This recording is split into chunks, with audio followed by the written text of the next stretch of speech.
yesterday we completed Opens classification, and now we are moving into the convoy. Okay, the convoy classification, and here we have the introduction to that scheme of climatic classification. But before I proceed with the discussion part, let me highlight one important, one important fact here, one important aspect of this topic. This is one topic where you have to utilize also, you have to use a different set of tools. That means understanding will not be very handy here, right? Understanding is important, but memorization comes into play here. That means you have to memorize, right? Memorize maybe the number of the number of climatic types, the provinces which have been given by open or convoy or when we talk about Vidarbha, the same thing. I would request that you say avoid the formula which has been given by convoy. Convoy classification is very complex. I will know why. It is very complex because he has used many mathematical formula to find out the boundary between different climatic types. Okay. So for delimiting those different types of climate, he has used the formula, and if you follow the formula, you memorize them, right? That is for you to decide. But I feel that means when I attempted in UPSC, I never ever memorized those formula. What I did, I only kept in mind the provinces which have been identified on the basis of different indices, right? Whether it is your precipitation effectiveness, thermal effectiveness, right? Whether it is your moisture index, aridity index, just keep in mind the number of provinces. Okay. The biggest advantage in this topic is whatever you do here, that is going to be directly omitted in the exam. That means you don't have to apply your mind. Okay.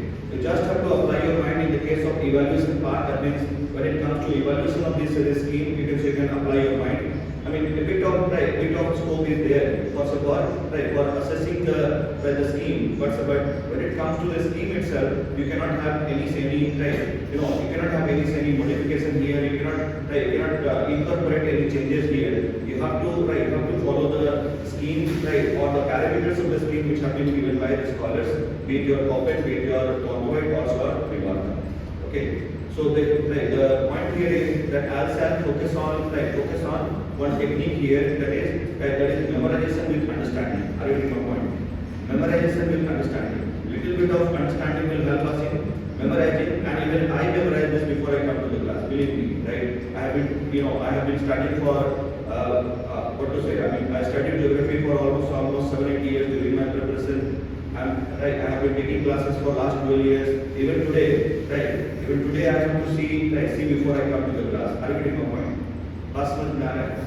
So don't assume that yes, sir knows everything, and I say I am not capable of doing so. I am not capable of memorizing those formulas. Just because I have repeated 1,000 times, yes or no? 1,000 times, so those things are big for me. I can replicate those formulas here. But you need not focus on or overburden yourself with the formulas. If you are not comfortable with the formula, leave the formulas, right?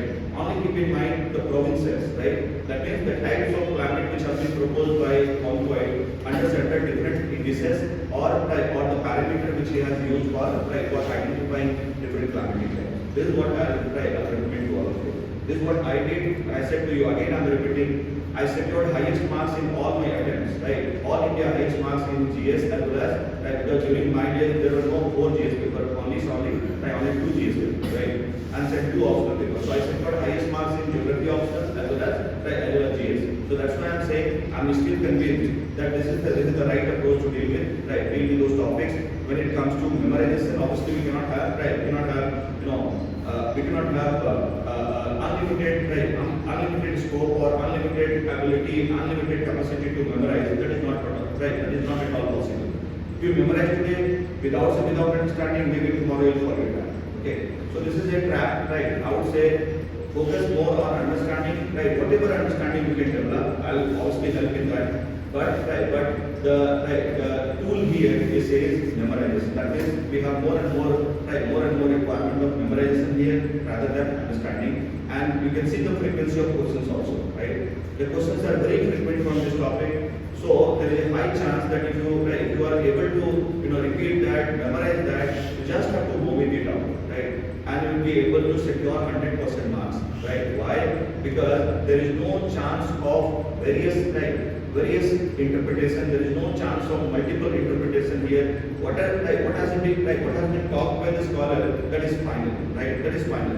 Okay. So with regard to the scheme, we cannot have any interpretation. We cannot go for any kind of interpretation. But yes, when it comes to evaluation, we may have some input there, and we can include our point of view with regard to those schemes of climatic classification. Are you getting my point?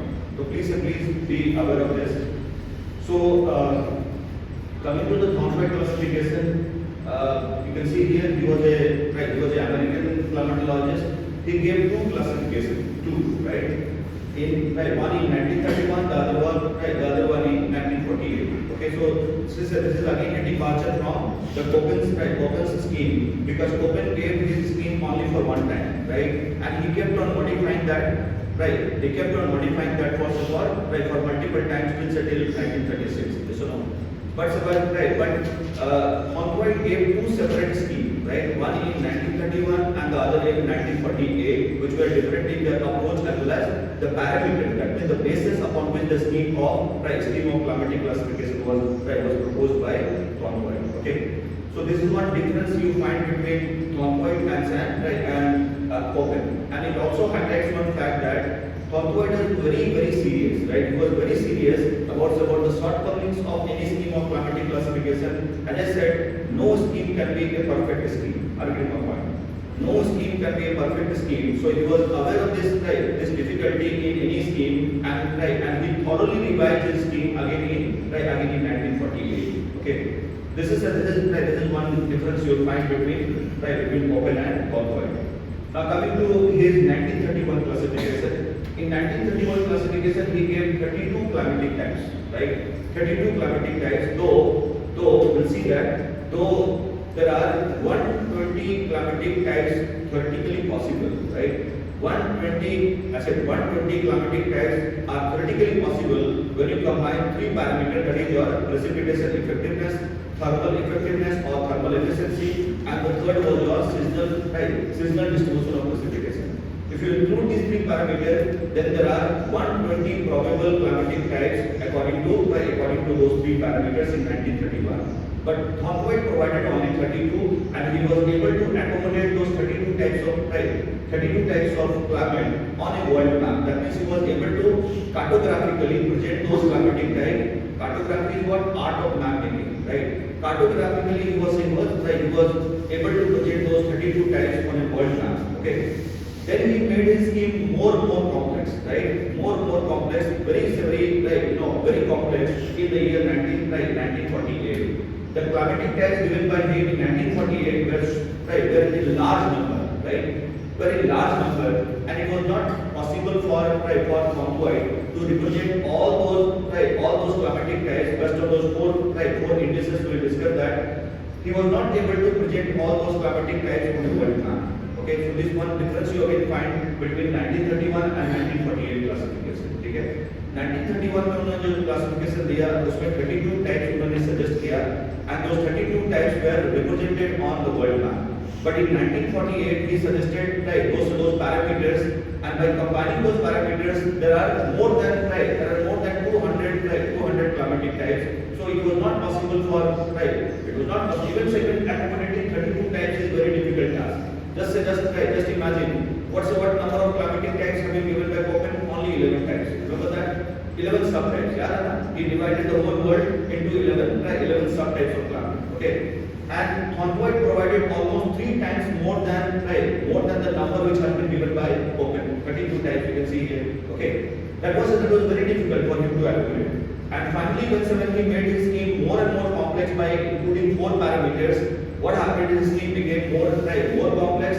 It gave more number of climatic conditions, and he was not able to present that over a world map, right? So this is one more difficulty you find, and difference you find between 1931 and 48 classification. Then coming to the classification itself, we'll talk about the 1931 classification first. So like Köppen, we do agree that vegetation of a place is an indicator of climate of that particular place, right? So we all know that not not only Convoy, you talk about any scholar now, right? We all agree to this, right, to this concept that yes, we have a perfect relationship between natural vegetation and climate of any particular place, right? The natural vegetation or climate of any particular place is right is controlled by two fundamental elements of weather, two fundamental elements of climate. What are they? Temperature and precipitation. Koppen relied on temperature and precipitation more, right? He gave more importance to temperature and precipitation, and that too, the crude value of temperature and precipitation. Not right, not the efficiency of temperature, not the efficiency of efficiency of temperature, right? So he was of the opinion that yes, temperature and precipitation are two important elements controlling the growth of the vegetation. But he pleaded that there should be one more factor included in it, and that is your evaporation. He said that evaporation should be included as one important or significant factor which controls the rate of growth of the vegetation. Now just imagine a simple derivation here, a simple understanding here. If you have more and more evaporation from a particular place, what will happen to the health of the vegetation? If you have more and more evaporation, just focus on evaporation. If you focus on evaporation and you find that more and more moisture loss is taking place from a particular place, then what will be the health of the vegetation? Obviously, they would be under moisture stress, right? Okay, and if you have lesser evaporation from a particular region, obviously more moisture would be available from the plant, and they can have healthy growth. Okay, this is a simple understanding, but you know that Thorndike did not follow the simple or crude value of temperature and precipitation. He was talking about the effectiveness, right? What is the effectiveness of precipitation and what is the effectiveness of temperature? Okay, that is the reason why in 1931 classification is again based on vegetation, right? Based on vegetation and set two parameters, that is precipitation and temperature. Okay, though the approach was different, but in 1948, instead of using vegetation, he is using one concept that is called as potential evapotranspiration, right? Potential evapotranspiration, and you know that what is potential evapotranspiration? So no difference between evaporation and potential evapotranspiration. I gave you two examples, right? You have Guwahati, you have Jaisalmer, right? The place which has high potential evapotranspiration will have maximum stress of moisture. Yes or no? The actual loss of moisture will not give you correct picture about the stress level of the vegetation, because we have seen in that example how Guwahati is having large amount of evaporation. It is said it is losing large amount of water vapor, but still it does not have any stress on the vegetation. Jaisalmer, the actual loss of moisture is minimum, negligible, right? But still you do not find any luxuriant vegetation here, which means that crude value of evaporation is not a correct technique to understand the stress of moisture felt by vegetation in any part of the earth. Then I also said to you, when you compare these two basic elements of climate, the most important element which controls the growth of the vegetation is your moisture, right? Is your moisture. Moisture availability will determine whether we'll have faster rate of growth or we'll have slower rate of growth of the vegetation. Okay. This is one fact we should keep in mind, and that will help us in understanding this approach in saying whether it is your 1921 classification or outside or his 1948 classification. Okay, so this is the background we have. Let us go to the 1931 classification.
Now, the corollary to the last point, we have just seen that he agreed to the fact that natural vegetation and climate of any place both are mirror image of each other. So, you know that natural vegetation of any particular place is controlled by two factors. Yes, what is that? Temperature and precipitation. Okay. So he agreed with the fact that temperature and precipitation have profound or paramount control on vegetation, but needed for inclusion of evaporation as a significant factor controlling the growth of vegetation. Okay. So his approach was that yes, temperature and precipitation both play an important role, but you cannot ignore evaporation. Right? Evaporation also has an important role in controlling the growth of or you can say the rate of growth of the vegetation. And that is the reason why we use two factors for the delimitation of boundary, that means separating the boundary.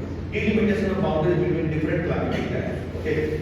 These two factors were precipitation effectiveness or efficiency, or you can say thermal effectiveness or thermal efficiency. Okay.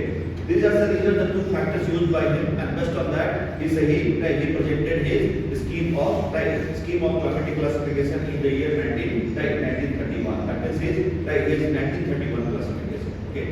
So let us first of all talk about precipitation effectiveness. What is precipitation effectiveness, and how will we derive those humidity provinces?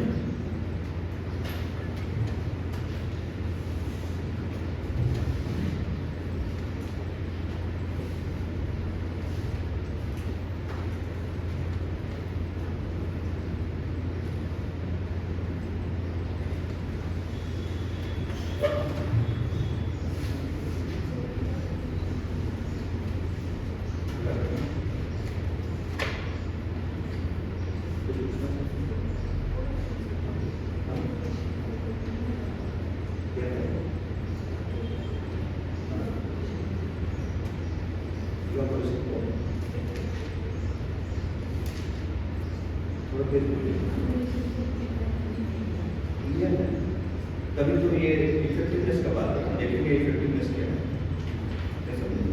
जैसे precipitation effectiveness और precipitation दोनों में बहुत difference है। Precipitation is what the crude value of right, the crude value of precipitation received by any particular place, what is the amount of precipitation, right? But when you include evaporation, then that will determine what is the actual amount of precipitation received by the place. And how that will be derived? That will be derived by subtracting the evaporation from the place and the amount of precipitation received by that particular place. ठीक है? जैसे मान लो आपने 100 centimeter receive किया and 40 centimeter is evaporated. So what is the actual amount left for the place? That is 60 centimeter. Yes or no? That is why he is using the term called precipitation effectiveness, thermal efficiency or thermal effectiveness, not temperature and precipitation. Köppen ने क्या किया? Köppen directly used the term precipitation and temperature. That is the true value of temperature and precipitation. He is not talking about the efficiency. Are you getting my point? Like when you talk about temperature, right? Temperature efficiency or thermal efficiency, what it means? How effective the temperature is to evaporate moisture from the surface, right? How effective? If you have high temperature condition, obviously temperature will be more effective to evaporate the moisture from the surface, and the vegetation too will have higher rate of transpiration. Why? Because the more supply of solar insolation will ensure faster rate of respiration. Faster rate of respiration will lead to more and more loss of moisture from the body of the plants, right? Like we go for some cardio exercises, we go for gym, you know, हम लोग जाके exercise करते हैं ना, तो क्या होता है थोड़ी देर क्या होता है एक्सरसाइज करने के बाद क्या होता है पसीना निकलता है, ठीक है? So what happens? What has happened to us? Our metabolism has become faster, right? Our respiration has become faster. That is happening to the plant also, right? When they are making their food more fastly, what is happening? They are respirating more fastly. If they are respirating more fastly, there will be more and more loss of moisture. And you already know that they use water, they use carbon dioxide and sand, and solar insolation to convert that into organic compound. Right? So if they are able to convert that carbon dioxide and water into organic compound in faster rate, so you can say that the rate of respiration is very high, and ultimately the loss of moisture from the body of the plant will be also very high. इसीलिए हम लोग बोल रहे हैं कि हम लोग precipitation का बात नहीं कर रहे. We are talking about precipitation effectiveness, right? That is why he suggested that apart from precipitation and temperature, we should have evaporation also as an important factor, which will determine the health of the plant. Okay. Is this clear now? इतना धीरे क्यों बोलते हो आप? अगर इतना सामने होकर नहीं सुनाई देगा, डरे हुए सहमे हुए जैसे.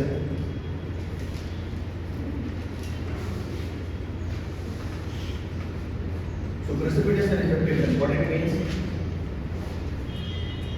It refers to the actual amount of moisture or precipitation available for the growth of the vegetation. Actual, okay? That is called as precipitation effectiveness. Actual amount. ध्यान रखना सबसे important term यहाँ पे क्या है? Actual amount, right? Actual amount of moisture or precipitation available for the growth of the plant, okay? And to find out, I said, to find out the actual amount,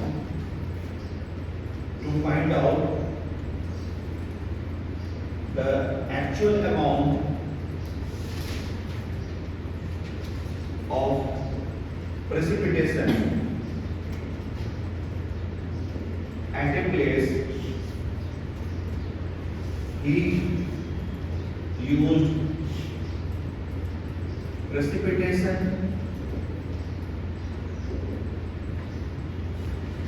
effectiveness ratio, or we also call it as PE ratio. Okay? Precipitation effectiveness ratio, which is derived by which is derived by monthly precipitation by monthly evaporation। जो अभी मैंने आपको बोला कि हमने कितना receive किया एक महीने में, ठीक है, और कितना लॉस हो गया, ठीक है, अग्री में पॉइंट कितना लॉस हो गया, and to find out the monthly value, to find out the monthly value of PE ratio, he suggested a mathematical formula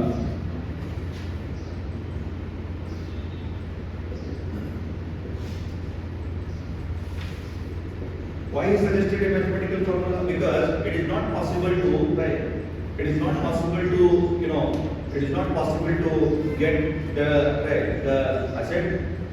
precipitation effectiveness data from different parts of the world, because we can get the data only related to precipitation, okay, only related to precipitation, but we cannot get the data related to the amount of evaporation, okay.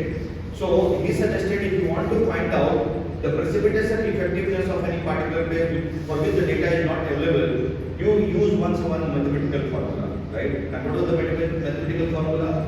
The formula was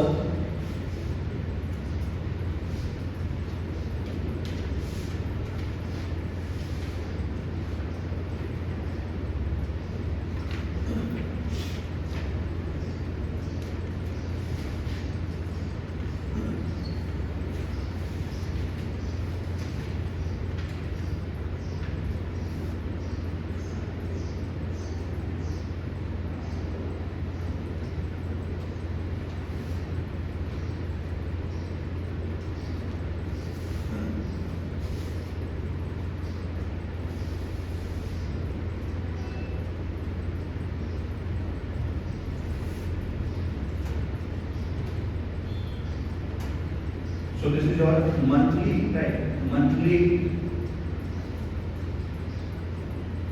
PE ratio, and if you have to find out the annual, अगर annual करना है क्या करना है, just you have to sum up, yes or no, that means just sum monthly average for 12 months, yes or no, that will give you the average for the year. So for finding out this annual precipitation effectiveness ratio, or to find out this precipitation effectiveness index for the whole year, that is annual PE index, what you have to do, you just have to sum 12 months of PE ratio using the same formula.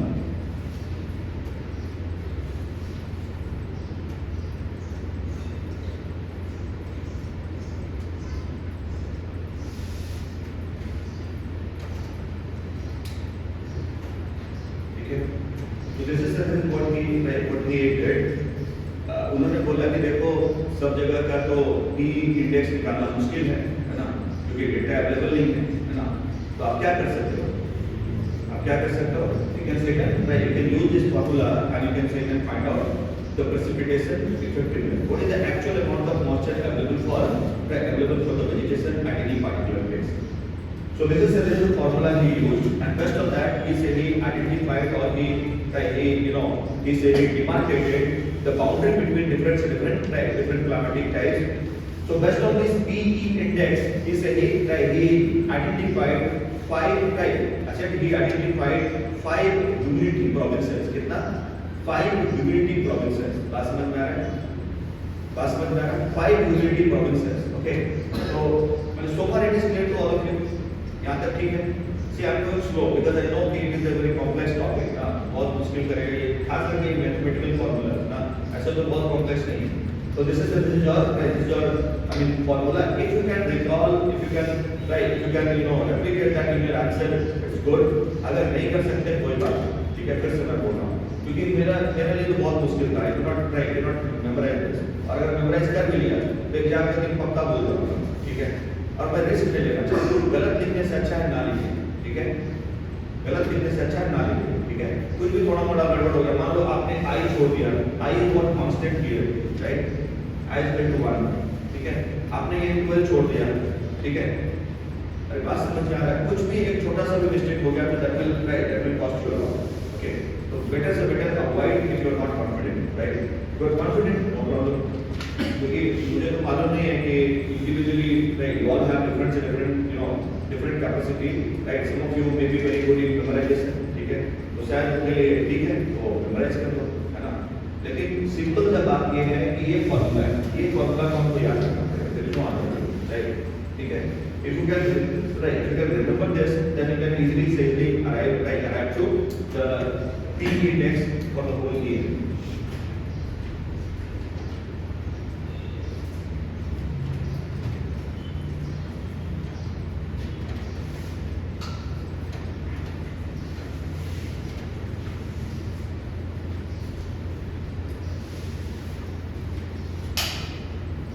I request all of you to open your study material and see for once.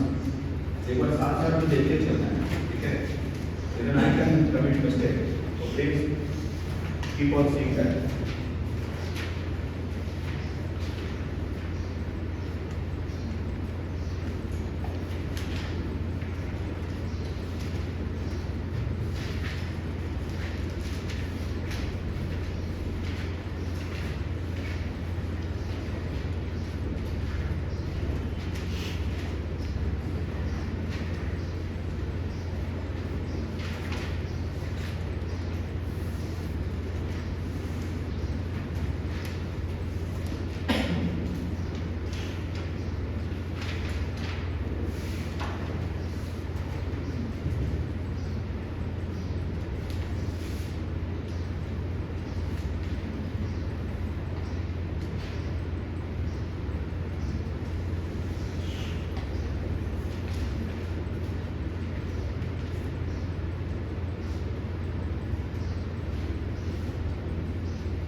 based on this PE index value, we identified 5 humidity provinces with vegetation.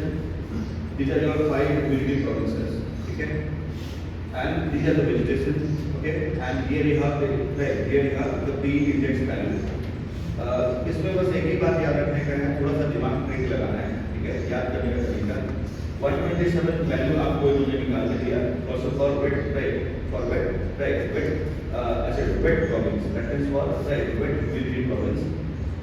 तो उसके बाद क्या करना है आपको 127, right? 127 का half कितना होता है?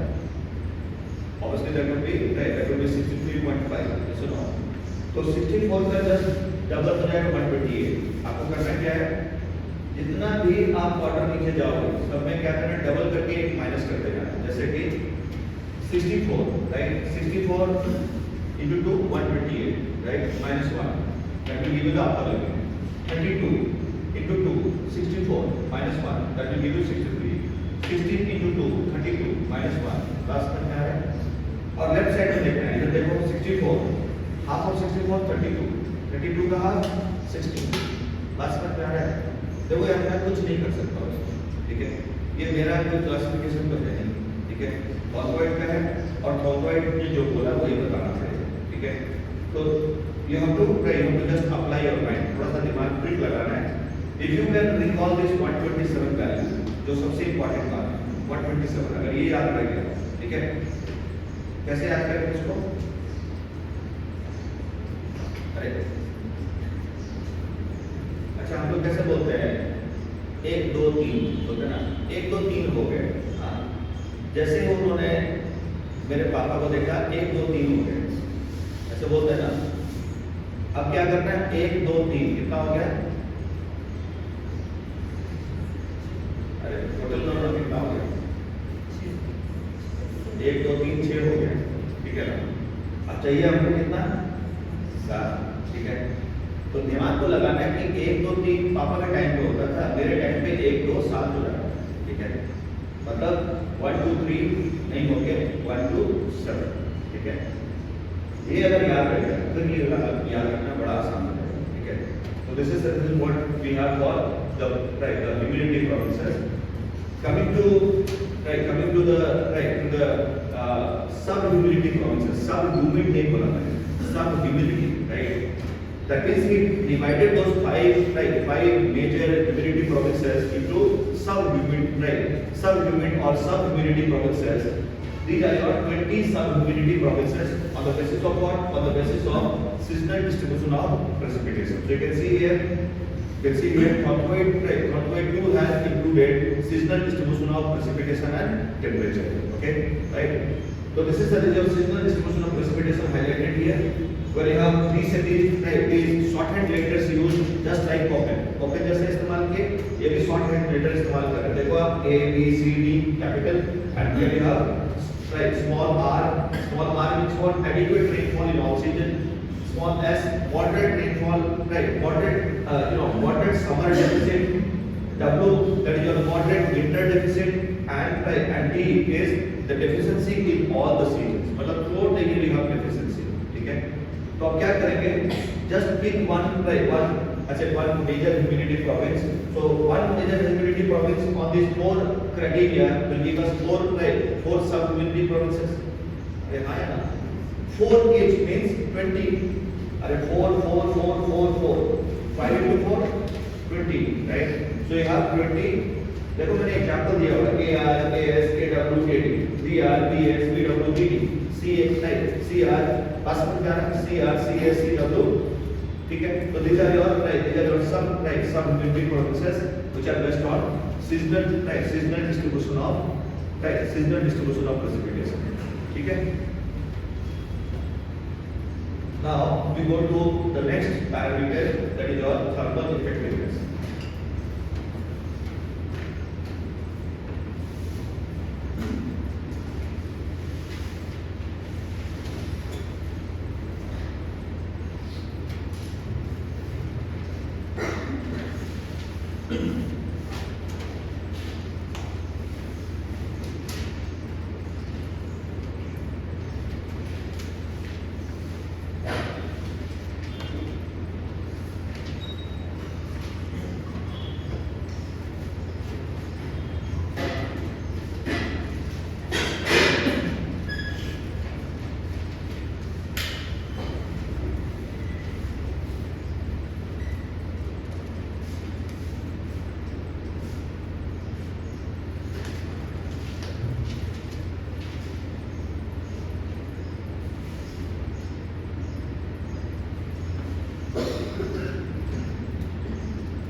what it means.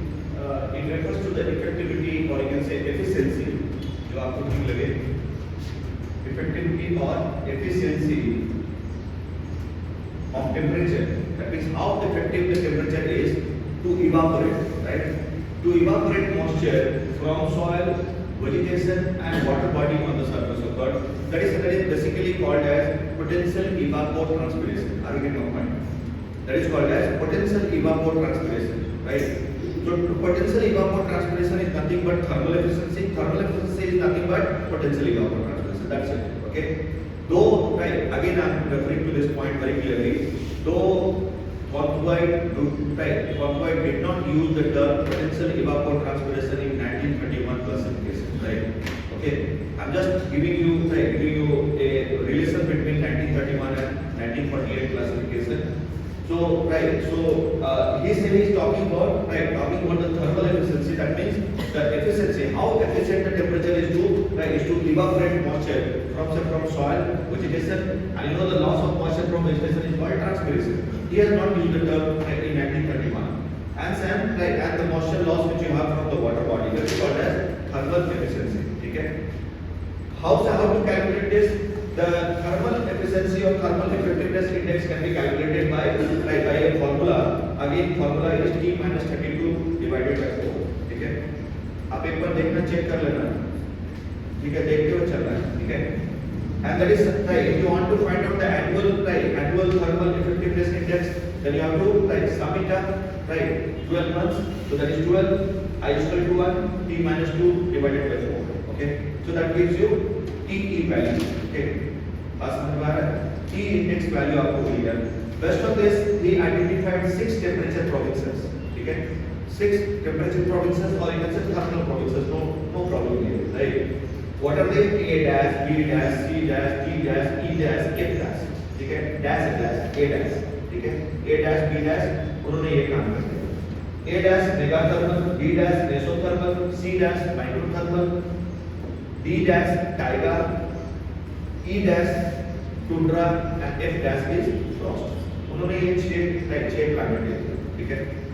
आगे हम पढ़ते हैं. This 1931 classification is over. ठीक है? ये 2 पैरामीटर है. मतलब actually he used 3 parameters. What are the 3 parameters? The first one is precipitation effectiveness. Second is seasonal distribution of precipitation, and number 3 is thermal effectiveness. Okay? Now when you combine these 3 parameters, that means these 3 indices, theoretically there are 120 combinations possible, right? 120 combination possible, that means 120 type of climates are possible, although Thorndike provided only 32 types. मैंने शुरू में ही ये बात clear कर दी. ठीक है? जैसे कि एक छोटा सा एग्जांपल लेते हैं. कैसे कॉम्बिनेशन करेंगे? जैसे देखो A dash R, क्या मतलब हुआ उसका? A, remember that A is what? याद है ना? Wet. Yes. A dash is what? Megathermal, right? Wet megathermal, where you have rainfall adequacy throughout the year.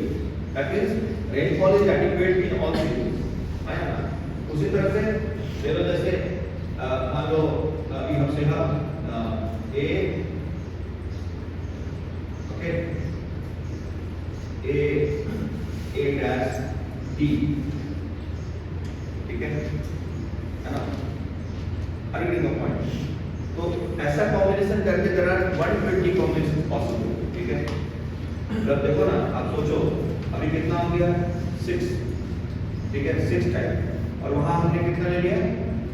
20 into 6.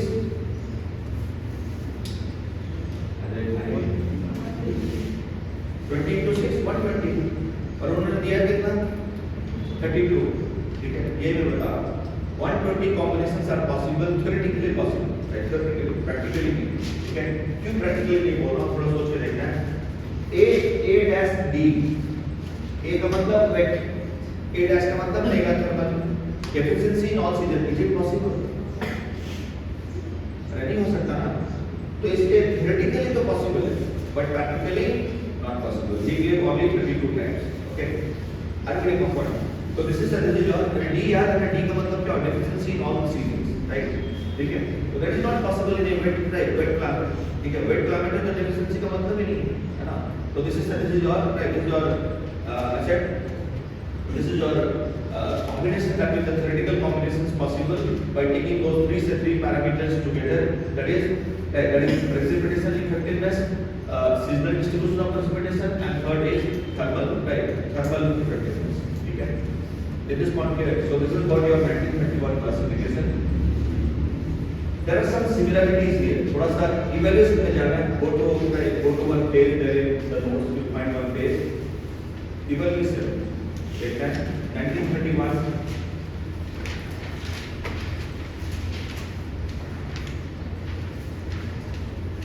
और आगे जाना है. और आगे. बस. ये पेज में कितना है? पेज नंबर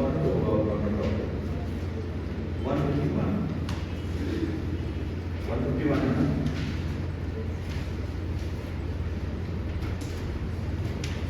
देखिए टॉप पे कुछ लिखा है.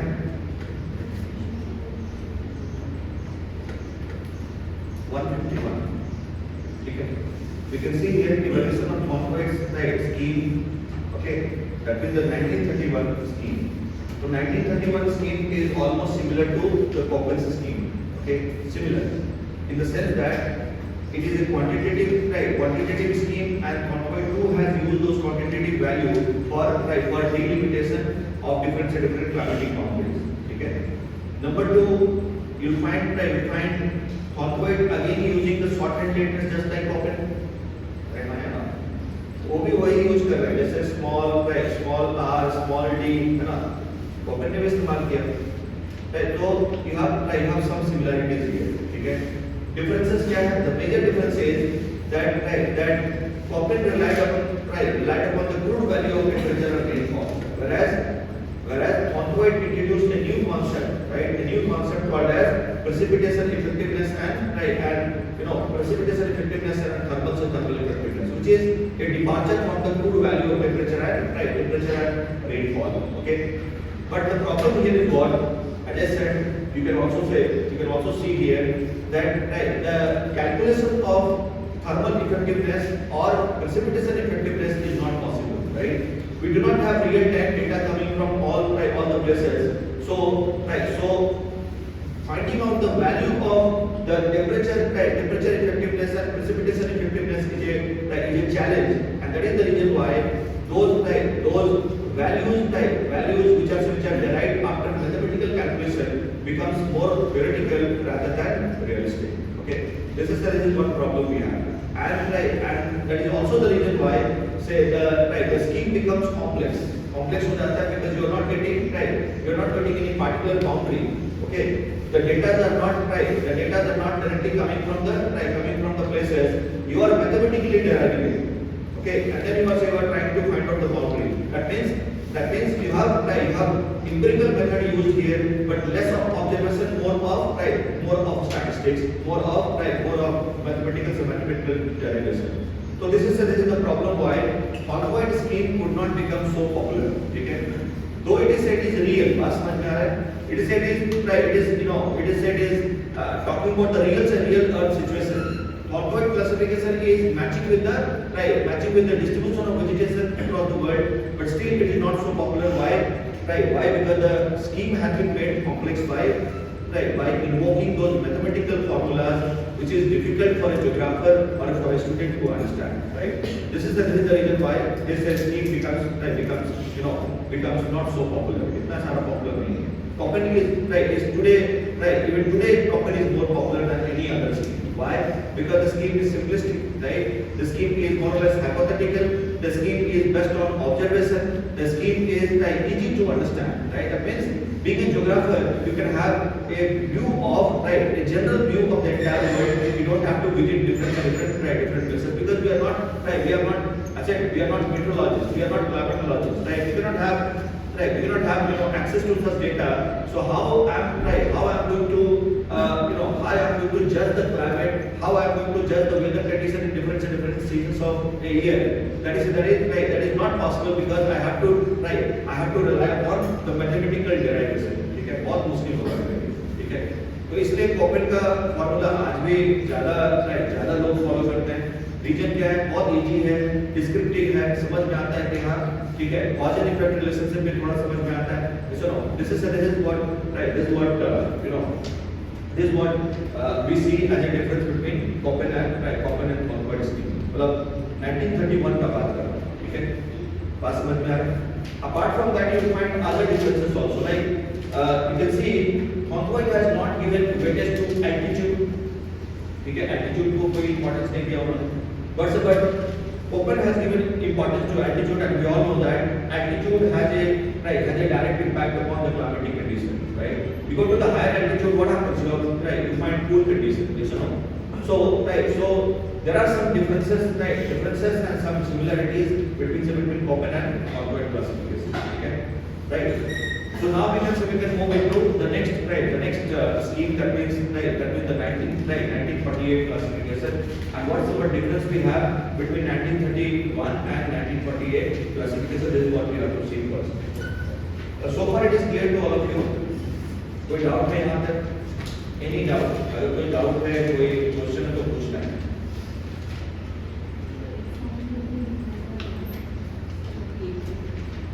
अब डिपेंड करता है कि आपको क्या पूछ रहे हैं। कभी-कभी डायरेक्ट आपको पूछते हैं कि ठीक है, कंपेयर 1948 क्लासिफिकेशन ऑफ कॉन्क्वाइट विद कॉपन्स क्लासिफिकेशन, ठीक है। अगर आप खाली बोलते हैं कि कॉन्क्वाइट classification and Koppen's classification, so briefly talk about 1931 and 1948 also. Obviously 1948 is a better classification than 1931, ठीक है, बात समझ में आ रहा है। 1948 के बाद उन्होंने एक बार मॉडिफिकेशन किया, right, in 1955, but that was not a separate scheme, it was just a improvement upon the 1948, okay. But 1931 and 1948 both are different from each other, ठीक है। 1931 classification is different, 1948 classification is different. Why? Because the approach is different. Okay, the parameters used for classifying what climate is different. So that is why if they ask for general अगर पूछते हैं Concord, तो briefly talk about 1931 and briefly talk about 1948. You can give more weightage to 1948. ठीक है।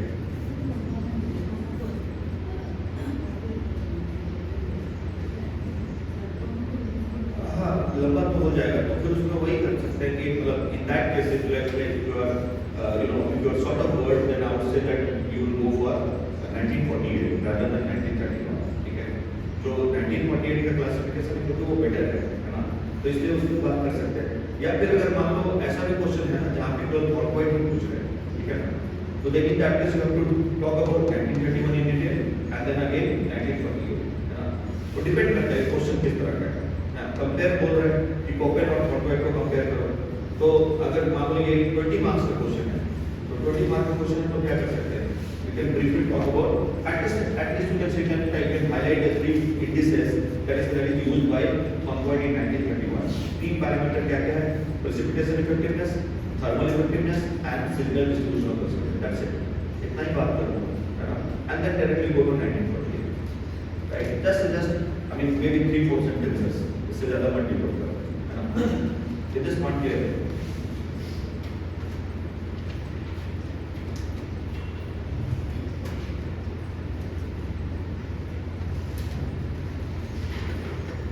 आप लोग जो सब लोग आए हो यहाँ वोट डालने वाले नहीं है क्या, सब मतलब यही क्या, हाँ 17 तो जाएगा। अच्छा, आप लोग ये गाड़ी का दिक्कत नहीं है ना, दूसरों को बहुत दिक्कत हो रहा था कि गाड़ी नहीं मिल रहा है, बुक हो गया है। तो how many of you are registered here? Registered as a voter. यहाँ पे भी कोई है आप लोग? सभी लोग बाहर, बस 3।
new classification in 1948. Although he used three previously devised indices. What were the previously devised indices? That means the indices developed in 1931 classification. They were precipitation effectiveness, temperature effectiveness, and seasonal distribution of temperature. Okay. So he used those, he used those three indices, but in a different way, right? In a different way. Not the way which has been followed in say 1931. Okay. So instead of vegetation as used in 1931, vegetation was at the base of 1931 classification. क्योंकि contract बोल रहा है कि भाई कोकन का बात कहना सही है कि क्या है आपको मालूम है वेजिटेशन और क्लाइमेट एक दूसरे का क्या है, they are complementary to each other, they are mirror image of each other. Natural vegetation is best expression of climate of any particular place, right? Instead of using vegetation now, he is talking about a new concept. Okay? He is talking about a new concept, and that was the concept called potential evapotranspiration. You all know what is potential evapotranspiration. That is the theoretical maximum loss of moisture possible from a place, from vegetation as well as from the surface, if the place is supplied with moisture continuously. Okay? मैंने बहुत detail में आपको बताया है. तो this is the potential evapotranspiration, right? क्या potential है? जैसे I told you what will happen to Jaisalmer. The moment you supply water, the moment you have precipitation, what will happen? That will be quickly evaporated, right? Potential is very high. Though the actual loss is very less because there is no source of water. But the moment you supply water, then what will be the maximum loss possible? Are you getting the point? Maximum expected loss, right? Potential loss. Okay, that is your potential evapotranspiration. That means the moisture loss from the surface as well as from the vegetation of any particular place, if the place has continuous supply of moisture, right? That is called as potential evapotranspiration. Okay, right? So he used this new concept and based on that he devised 4 indices, right? अब उन्होंने क्या किया? याद है 1931 में उन्होंने 3 indices का इस्तेमाल किया, मतलब 3 parameter, right? Now you have 4 indices, right? And they are completely different from 1931. Okay, why? Because these indices are not based on vegetation. These indices are based on the concept of potential evapotranspiration. Right? What is the theoretical maximum loss of moisture possible from the surface and the vegetation of any particular place if the place is supplied with moisture continuously? That's it, right? That is what we call as potential evapotranspiration. बात समझ में आ रहा है? मतलब एक जगह को अगर आप पानी देते जाओ, ठीक है, मान लो आर्टिफिशियल भी अगर आप दे रहे हैं, ठीक है ना, आर्टिफिशियल इरिगेशन ना, अगर आर्टिफिशियल भी पानी सप्लाई कर रहा है तो कितना मैक्सिमम लॉस पॉसिबल है, ठीक है, कितना मैक्सिमम लॉस पॉसिबल है और मैक्सिमम लॉस किसकी वजह से पॉसिबल होगा? So potential evapotranspiration is in fact thermal efficiency or effectiveness.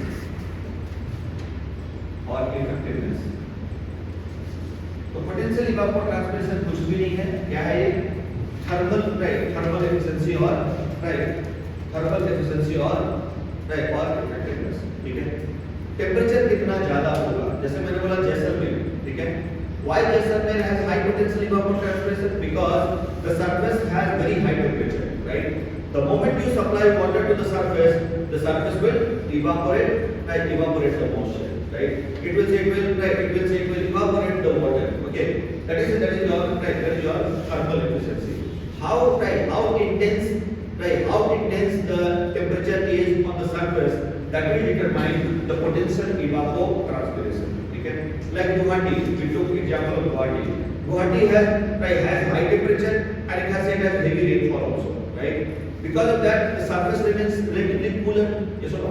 So even if you supply large amount of moisture, that will through precipitation, that moisture is not quickly evaporated. Why? Because the surface is cool. Yes or no? Whereas you go to Rajasthan, what do you find? The surface is very, very hot. The moment you supply water, the water is evaporated, right? The water is lost. Yes or no? that is your right, that is your potential evapotranspiration, or right, or in simple terms you can call it as thermal efficiency or thermal effectiveness. Simple, बात समझ में आ गया? तो one of the point which you have to keep in mind here, the relationship between 1931 and 1948, that the thermal efficiency which has been used as one of the indices of 1931 classification by Montoy, the same has been the same has been the I would say the same concept has been the basis for the development of 1948 1948 classification, that is your potential evapotranspiration. ठीक है? देखो एक और भी बात समझने का जरूरत है. देखो हमेशा हम लोगों ने देखा है, if you can recall Davis, right? If you can recall Davis, Davis को आप अगर याद करो तो क्या हुआ था Davis के टाइम पे? Davis was the proposer. He was the first person to talk about cycle of erosion, and a counter came from German scholar Penck. Yes, ठीक है? When Penck suggested something, again you have a counter coming from Helsinki, again American. बात समझ में आ रहा है? आप समझो इस बात को. एक मतलब 19th और 20th सेंचुरी में हमेशा हमें फिलोसॉफिकल और आइडियोलॉजिकल डिफरेंस देखते हैं. ठीक है? Right, between Eastern and Western world. And when I say Eastern and Western world, that means Eastern and Western, right? Eastern and Western in say European sense, right? So, you know, this is your this is your Montoy classification. He was an American, और उससे पहले classification Koppen ने ले लिया. ठीक है? Koppen was the first person. He still enjoys high popularity, है ना? Just to ensure that, just to prove that you are wrong, that means Koppen is wrong, he worked relentlessly. ठीक है? इतना उन्होंने फील्ड रिसर्च किया, इतना minute चीजों को निकाला, तो बहुत अच्छा करने के चक्कर में क्या हो? He fell under his own pressure, right? Under his own load of what? Complexity, right? ठीक है?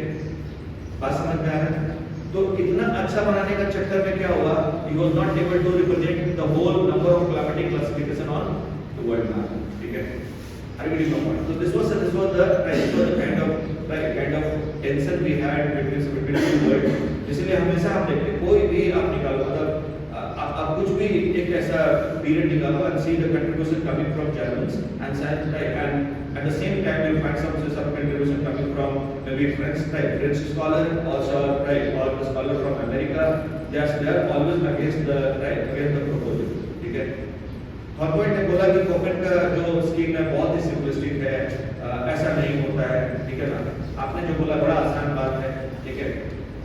ही से ही talk about so many things, लेकिन वही बात है, जैसे कि पेंक ने डेविस के बारे में बहुत कुछ बोला, लेकिन जैसे उन्होंने मॉडल बनाना शुरू किया पता चला यार ये तो सारा कुछ डेविस वाला ही बात हो रहा है. Not going to use cycle, but किया क्या उसने? वही काम उन्होंने किया. The same happened to corporate also. ठीक है? तो उनको चाहे कितना भी क्रिटिसाइज कर लो, कोपेन ने पहली बार ये बात बोल दिया कि देखो वेजिटेशन और क्लाइमेट के बीच में क्या है? Direct relationship. ठीक है? इसको कोई बता नहीं सकता. ठीक है? इसको कोई बात समझ में आई? You can not counter this ना. You have to have this observation remaining eternally correct. ठीक है? कहीं भी जाओ, you have to have direct relationship between natural vegetation and the climate. Yes or no? There are some aberrations, that is a separate issue. ठीक है? लेकिन ये मतलब जनरली एक्सेप्टेड नॉर्म है कि हाँ, जहाँ पे क्लाइमेट जैसा होगा वेजिटेशन भी कुछ ऐसा ही होगा. ठीक है?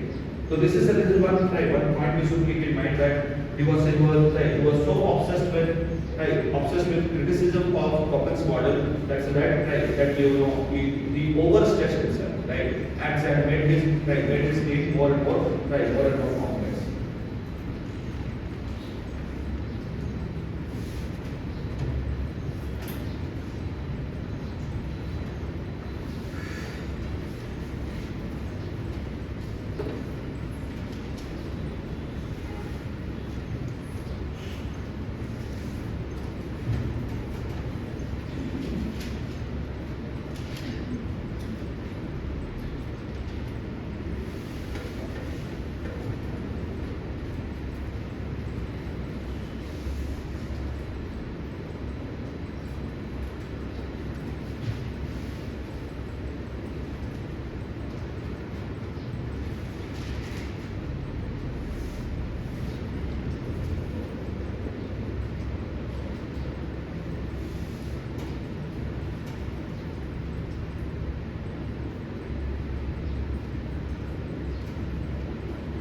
देखो एक बात और मेरा कभी कंफ्यूजन नहीं होना चाहिए। PE अगर P डॉट E है इसका मतलब पोटेंशियल इवापोट्रांसपिरेशन, ठीक है।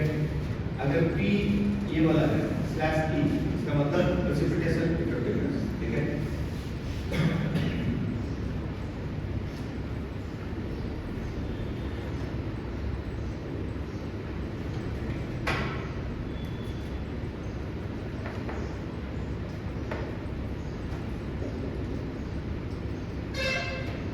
ऑलमोस्ट होने वाला, थोड़ा सा डिस्कस करना है, ठीक है।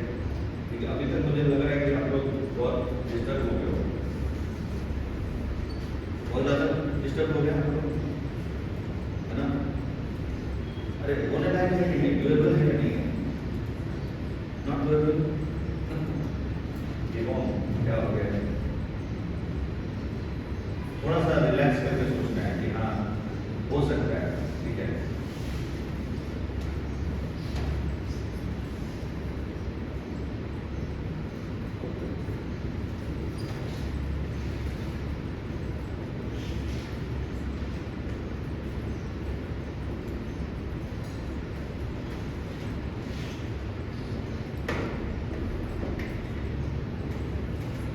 So these are the four indices developed by him in 1948, right? 1948 classification. ये चार indices उन्होंने बनाया, ठीक है। That is moisture index, thermal efficiency index और potential evapotranspiration index, aridity index and humidity index, and the fourth one is your summer concentration of thermal efficiency or potential evapotranspiration, thermal concentration, ठीक है ना।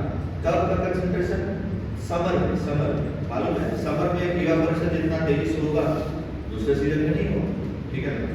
अरे point, so this is your thermal efficiency for the whole year, right, and this is your thermal efficiency during summer, okay, during summer month, that is 3 months of summer.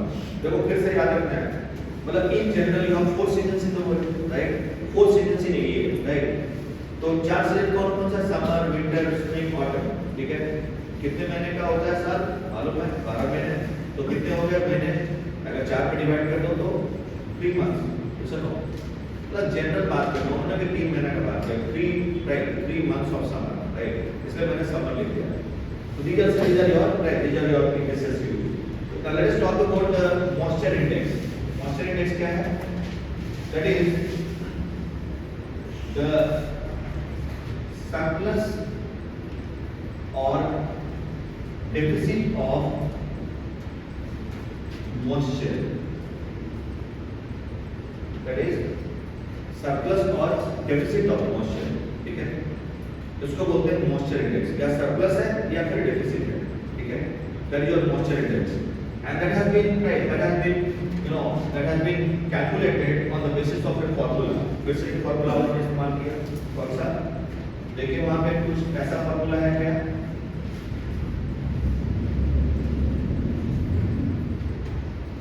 कुछ ऐसा formula, I is equal to 100s minus 60t, ठीक है। उसके बाद divided by PE, यही है, तो S क्या है, सरप्लस मॉइस्चर, D क्या है, डेफिसिट, ठीक है। S is surplus and D is deficit, ठीक है ना। इससे आपको क्या मिल जाएगा, मॉइस्चर इंडेक्स, ठीक है। Based on moisture index he identified 9 provinces, ठीक है। बात समझ पा रहे हैं, 9 ह्यूमिडिटी प्रोविंसेस, ठीक है। देखो आप, डू वी हैव 9 प्रोविंसेस, देखो ना एक बार नोट्स में कितना है, 9 humidity provinces, yes, 9 humidity provinces have been identified. अब क्या करना है, बिल्कुल ध्यान रखना है कि अब वैल्यूज पे हम ध्यान नहीं देंगे, ठीक है। जस्ट हम लोग 9 ह्यूमिडिटी प्रोविंसेस का बात कर रहे हैं, बस इतना काफी है, ठीक है। क्या किया उन्होंने बताइए, ह्यूमिडिटी प्रोविंसेस क्या क्या है, A dash sorry A per unit, यही है ना, B unit, and we further classified that into 4 types: B4, B3, B2, B1. ठीक है? Then C क्या है? सब यूनिट, यही है ना? Further divided that into 2 types: C2 and C1. C2 is moist subunit, C1 is dry subunit. ठीक है? D semi arid, then E arid. देखो 9 हो गया, 1 2 3 4 5 और 4 1 5 2 7 2 9. ठीक है? आप ऐसे भी कर सकते हो, जरूरी नहीं कि वो टेबल बना के ऐसे करना है. ठीक है? बस समझ में है. तो this is your 9 humidity provinces according to the moisture index. ठीक है? मॉइस्चर इंडेक्स के बेसिस पे ये 9 प्रोविंसेस है हमारा. ठीक है? Now let us go to the thermal efficiency index. ठीक है?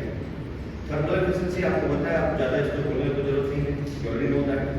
Based on the thermal efficiency index, how many provinces we identified? Again 9 provinces. देखो 9 provinces है क्या? क्या है? देखना है. A dash है क्या? A dash क्या? Megatherms. Yes or no? Then B dash mesotherms. और इसका क्या किया उन्होंने? 4 degree. B dash 4, B dash 3, B dash 2, B dash 1. ठीक है? And these are your thermal provinces, my friend. Thermal provinces. हम लोग इसका बात कर रहे हैं. We are talking about this one. This one. Sorry. This one. ठीक है? Then C क्या है? C dash microtherms. And further 2 division, C dash 2, C dash 1. Then D dash. D dash क्या है? Tundra. E dash frost. देखो फिर से हो गया 4 1 5 2 7 2 9. ठीक है? Again you find one difference here. फिर से ध्यान रखना 1931 में उन्होंने क्या किया था? He gave 6 temperature provinces. याद है? अरे इनका कंपैरिजन भी करते रहते हैं. और अभी कितना उन्होंने किया? 9. ठीक है? वहां पे उन्होंने एक और भी टेंपरेचर प्रोविंस में आपको याद होगा, ही used what? He used tiger. Right? एक और भी वहां पे उन्होंने इस्तेमाल किया था, A B C D E F. ठीक है? जो यहाँ पे E है वहां पे क्या था? टुंड्रा. देखो वापस जाके ऊपर. ठीक है? और जो यहाँ पे E है वो है फ्रॉस्ट. वहां पे राइट, वहां पे फ्रॉस्ट क्या था? F था. ठीक है? मतलब कंपैरिजन के लिए मैंने आपको बोला just to make things simpler, ना थोड़ा be alert on this. So these are your thermal provinces according to the thermal efficiency index. ठीक है? Now come to the aridity index and humidity index.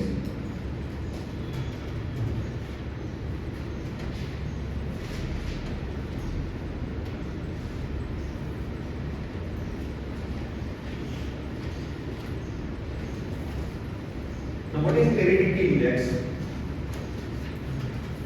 Aridity index.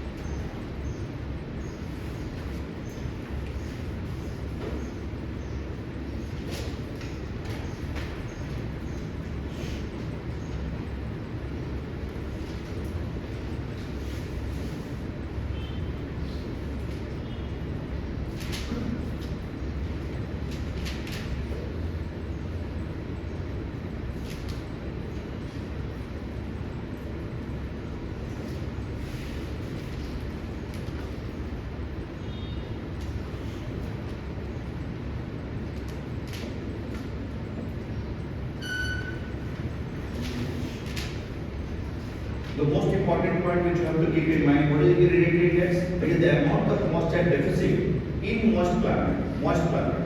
So aridity index हम कहाँ पे measure करेंगे? We'll measure that index. We'll find out that index where in saying moist climate. And humidity index, wherever you will find this, wherever you will measure this humidity, say humidity, humidity index, that would be measured in the dry climate. Okay. So that is your right amount of moisture deficit in moist climate as a percentage of potential evapotranspiration. TE. Okay. Clear? And best of this, right? Best of this is saying he identified many subtypes, like you can see here, small r, small s, small w, s2, w2. देखो लिखा है क्या? He identified the types, the aridity index. तो क्या है? R is what? R is what? Little or no deficiency, है ना? Little or no क्या है? हाँ वही मैं बोल रहा हूँ. Little or no deficiency, ठीक है? No water deficiency, ठीक है?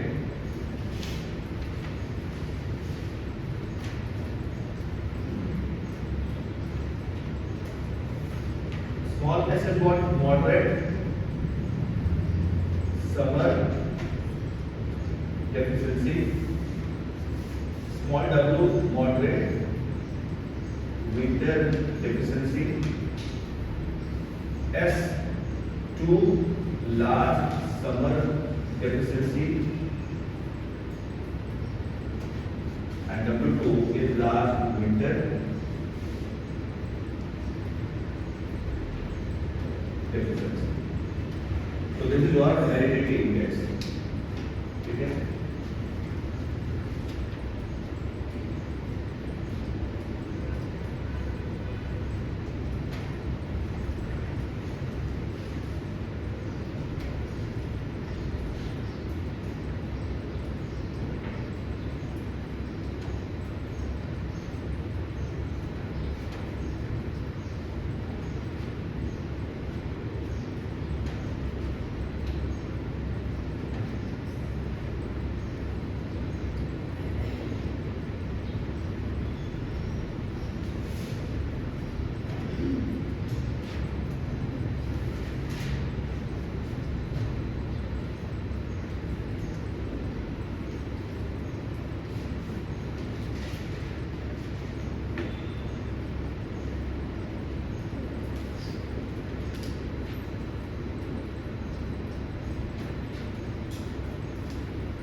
Then you have this humidity index, it is the amount of surplus moisture in dry climate, okay, in dry climate as percentage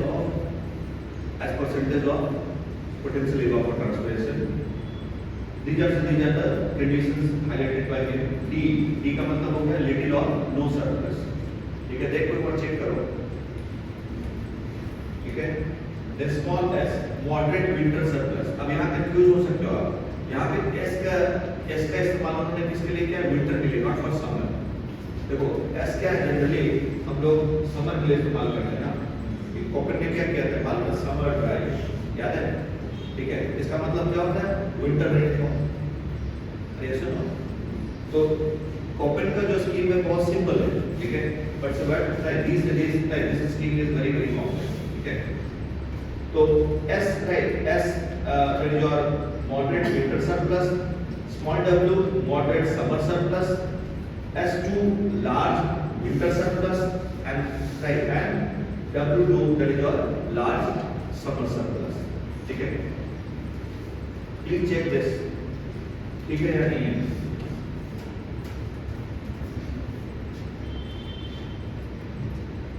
अगर मुझे मार्क्स नहीं मिलने वाला, आपको ही पढ़ना है, ठीक है, और आपको याद करना होगा, है ना, रिपीटेशन उसका कोई तरीका नहीं है, ठीक है। तो this is such your hereditary and will-be test. So we have seen three parameters here. The fourth one is what? Seasonal concentration of thermal efficiency. And just on that we identified 8 provinces. देखो, do you have 8 provinces? Summer concentration of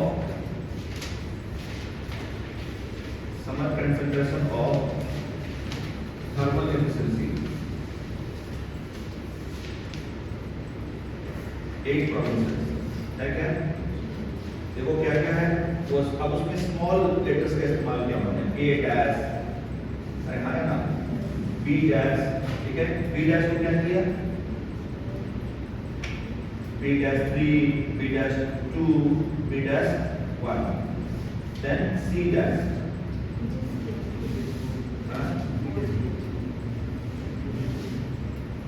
B dash 4, फिर C dash 2, C dash 1,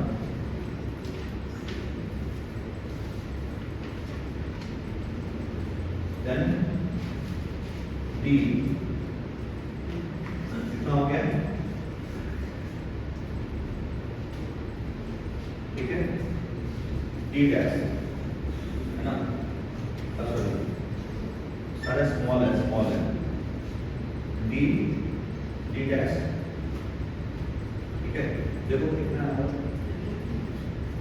D dash ना, तो ये सारा हमारा 8 provinces, that means 8 provinces on the basis of, right, the basis of thermal concentration in summer month, right, or you can say on the basis of right, on the basis of concentration of thermal efficiency during January, right, during summer, okay, 8 provinces, ठीक है। अब ये सारा को मिला दो, ठीक है, जो club all this three, sorry all those 4 से 4 इंडिसेस, तो कैसा निकलेगा, कुछ इस तरह से, जैसे कि A, याद है A क्या है, A dash, then what, R, and then A dash, क्या हो गया, A का मतलब अभी तक तो भूल ही गया मतलब, ठीक है, आया पक्का बात है, भूल गया, इसमें कोई मतलब नॉर्मल है, मतलब मैं आपसे पूरा सिंपैथी है मेरा, ठीक है, लेकिन बात क्या है कि सिंपैथी से काम चलेगा, ठीक है, हाँ, अपोम पियो, कोक पियो, पेप्सी पियो, I don't mind, but anyhow number है, ठीक है ना। तो this is your price, your A का मतलब क्या हुआ, ए का मतलब per unit, yes, A dash mega thermal, याद है ना, आर लिटिल और no water deficiency, A dash क्या है, देखो क्या है A डैश,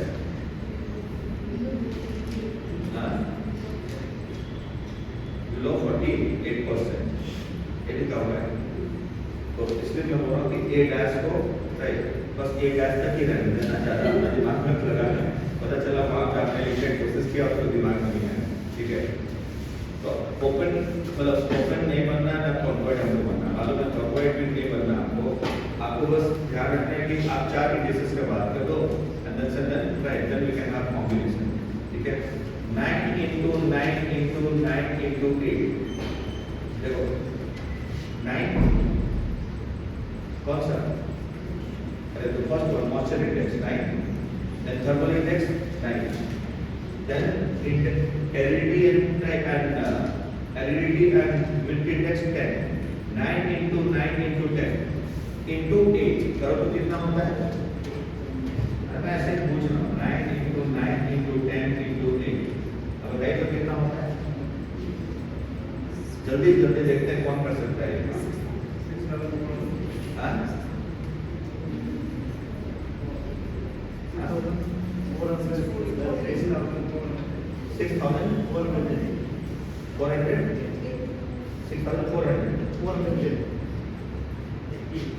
6,400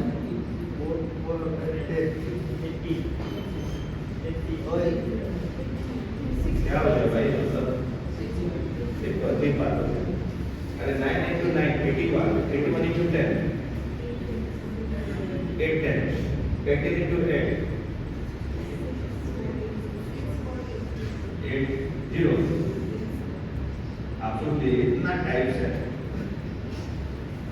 और कोई ने भी कभी नहीं सोचा होगा कि मैंने इतना टाइप बना दिया, ठीक है, तो इट इज सो डिफिकल्ट ना, आप सोचिए ना 6,000 प्लैनेट से ऊपर, ठीक है, more than 6,000 types, that is why you are not able to project that over the world map, कहाँ दिखाएंगे, हाँ, यूनिवर्स मुझे दिखा सकते हैं, अरे कहीं तो 10 crore surface पे दिखाएंगे climate, that too over the land area only, right, we are talking about the climate over the land, ठीक है, so this is your difficulty we have in this 1948 classification, but no doubt it is better than 1931 in the sense that it is based on the concept of potential evapotranspiration, which is more practical concept, right, in relation to the true value of temperature and rainfall, ठीक है, आपको भी पता है कि जैसे मैंने आपको दो बहुत अच्छा एग्जांपल दिया था गुवाहाटी और जैसलमेर, आपको समझ में आता है कि the actual loss of moisture is not at all a correct indicator of the stress felt by the vegetation, right, that will not give us the right picture, okay. Now you go to one page there where you find a comparative evaluation between on-point and yes.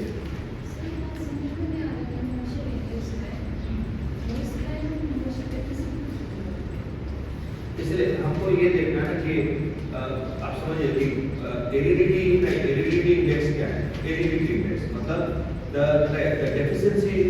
deficiency of moisture, okay, the deficiency of moisture where we are going to see that, obviously the deficiency of moisture will see in the moist climate, not so much in the dry climate, okay, मतलब कहने का मतलब ये है कि आप aridity क्या है, that is the degree of dryness, okay, the degree of dryness that we measured, right, the deviation can be seen only in the moist climate, not so much in the dry climate, because dry climate has a uniform dryness, right, be it on a day-to-day basis or year-to-year basis, तो वहाँ पे deviation हमको नहीं मिलेगा, ठीक है, index क्या है, that is your as a percentage of EE, ठीक है, percentage मतलब what's the word, right, what efficiency we have of evapotranspiration, that means potential evapotranspiration, that will give us the amount of efficiency, ठीक है, तो contract ने इसलिए इसको इस्तेमाल किया क्योंकि डेविएशन हमको देखना है, कहाँ पे डेविएशन हो रहा है, तो अगर हम इसलिए में बोला कंफ्यूजिंग है, नो डाउट, क्योंकि हम एरिडिटी इंडेक्स का बात करते हैं तो नॉर्मली दिमाग में आता है कि एरिडिटी इंडेक्स हम कहाँ देखेंगे, we go to desert and we'll see the aridity index, right, ठीक है, why, because the deserts are having dry conditions, ठीक है, but he is not talking about the crude value, समझना है, he is not talking about the crude value, he is saying he is indirectly dealing with the parameters of climate or those elements of atmosphere like temperature, precipitation. He is not at all interested in the crude value, right, that's why he is trying to reach up to the deviation which can be expected in say aridity condition or humidity condition, ठीक है, इसलिए उन्होंने इसका इस्तेमाल किया कि aridity index वो है जहाँ पे मॉइस्ट क्लाइमेट में देखा जाएगा, that would not be seen in the dry climate, right? Moist climate would be assessing the aridity index and that will be as a percentage of potential evapotranspiration. ठीक है?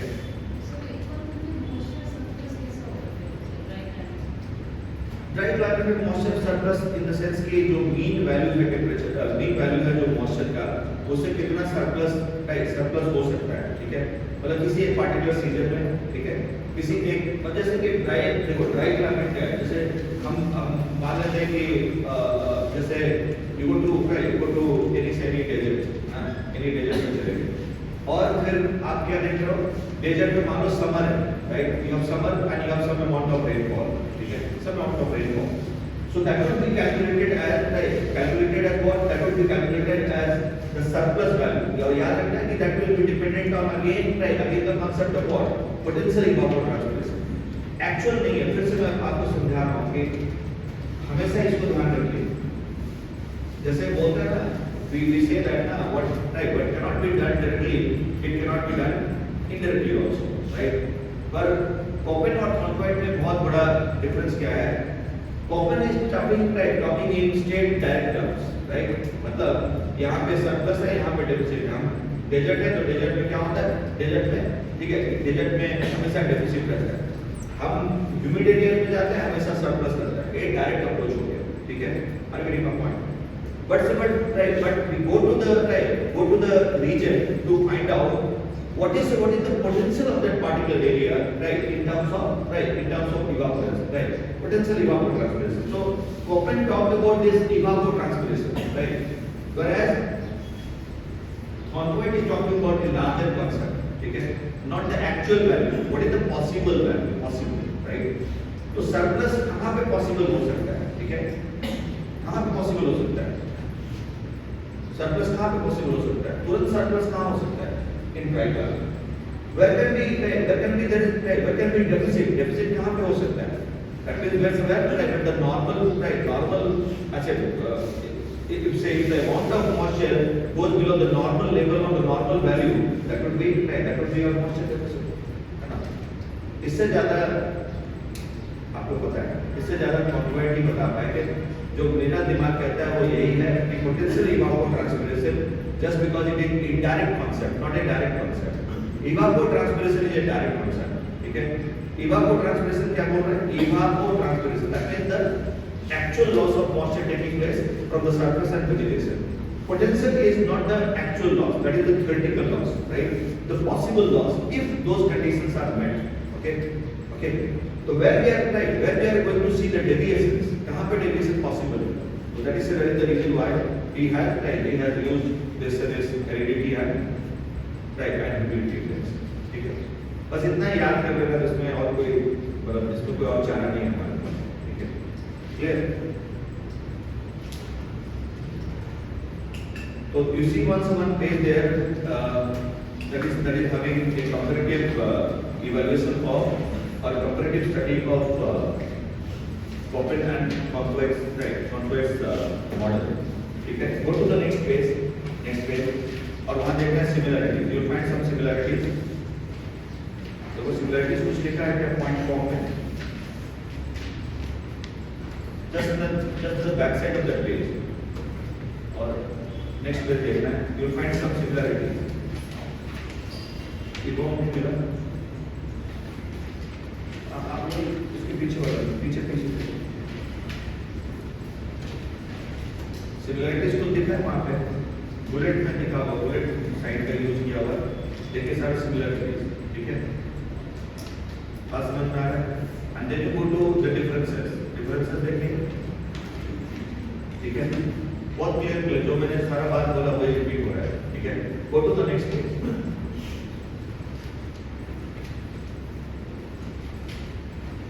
और लास्ट पॉइंट पढ़ना है थोड़ा, क्या लिखा है?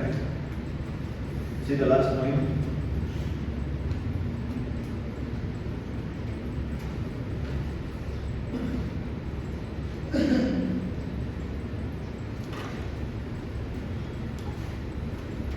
Do you get any sense?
very similar to Poppen's classification.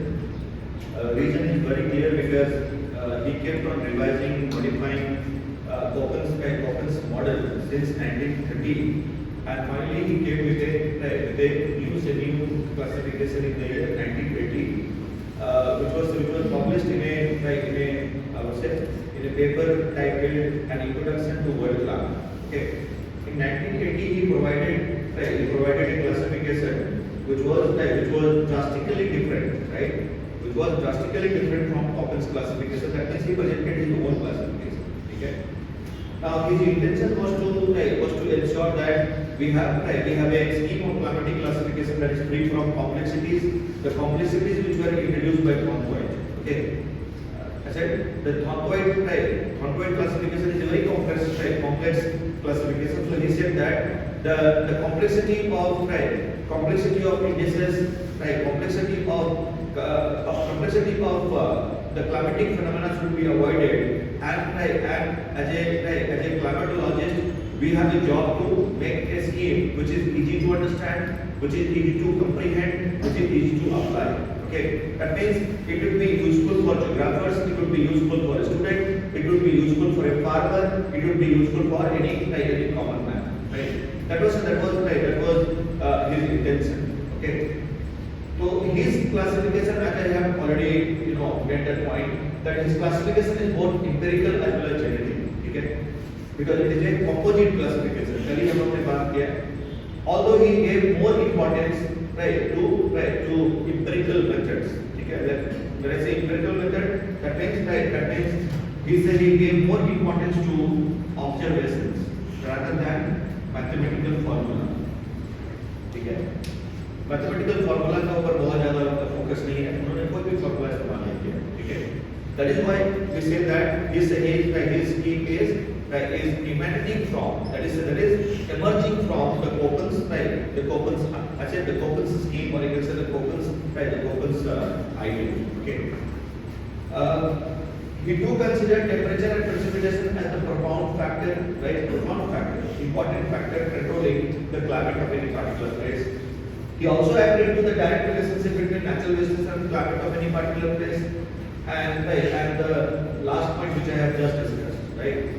Based on that, what he did, he also ensured that the number of climate given for the world does not exceed more than 50. उन्होंने कितना बोला?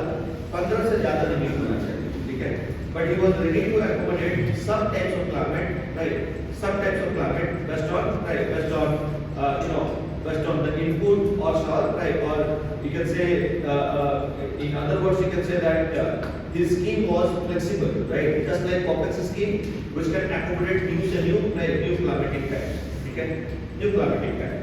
And based on that, what he did, he divided the whole world into 6 major climatic types. Kitna? 6 major climatic types. And again, using those capital letters, right, like A, B, C, D, E. Okay? है ना? याद है Poppen ने क्या किया था? Poppen relied on the decomposed map. Okay, and based on the natural vegetation map, he converted that natural vegetation zone into the climatic zones. ठीक है? अब ये क्या कर रहे हैं? Same काम कर रहे हैं. ठीक है? Again, one point. He's doing the same thing, and then he is relying on again two important factors. What is that? Temperature and precipitation. Okay, and he divided the whole world into 6 major climatic types. Now you see the notes and see those 6 major types. एक बार देखना 6 major types. द्विवार्षिक classification.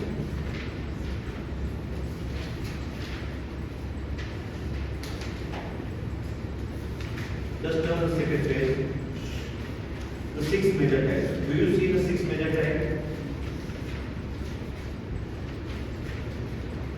Page number 152. And 6 major types.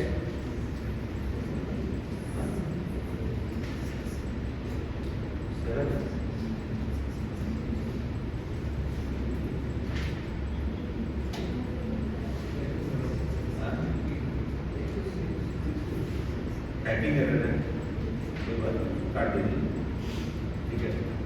There are 6 major types of climate, ठीक है? उसमें जो काम का बात है समझने वाला वो क्या है, वैसे ही जैसे कॉपर के बारे में आपने पढ़ा था ठीक वैसे ही, except B type all other types are not they are dependent on temperature, whereas B is dependent on precipitation. ठीक है, देखिए लिखा है क्या, except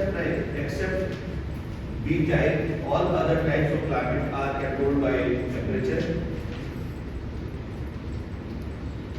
नहीं लिखा है, लिखा होगा क्योंकि आपने नोट्स देखा ही नहीं है, मुझ पे बहुत ज्यादा विश्वास ना करो। देखिए लिखा है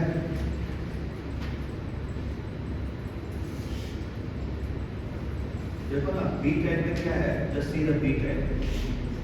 बी टाइप में क्या लिखा हुआ है, जो आपने 6 टाइप में देखा है ना, वहीं पे देखो बी में क्या लिखा हुआ है, ए में क्या लिखा हुआ है, just see the A and B.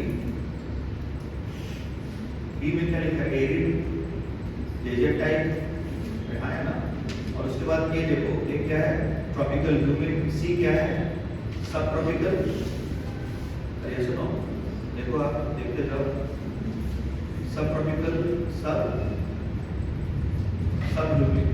उसके बाद आगे देखते जाओ आप, तो यही मैं बोल रहा हूँ, जो पहला बात जो आपको काम का यहाँ पे जो समझने का है कि त्रिवार्ता ने पूरे वर्ल्ड को 6 मेजर क्लाइमेटिक टाइप्स में बांट दिया, ठीक है, 6 major climatic types, okay, right, except B type all other are based on temperature, ठीक है, and B type is based on precipitation. Please write this in the notes. आपके notes में वही पे लिखो, मैं आपको आप 6 टाइप से तो ना 6 type, just write in the bottom. Except B type, the other 5, that is A, C, D, E and F. A, C, D, E and F are based on temperature, whereas B type is based on precipitation. ठीक है,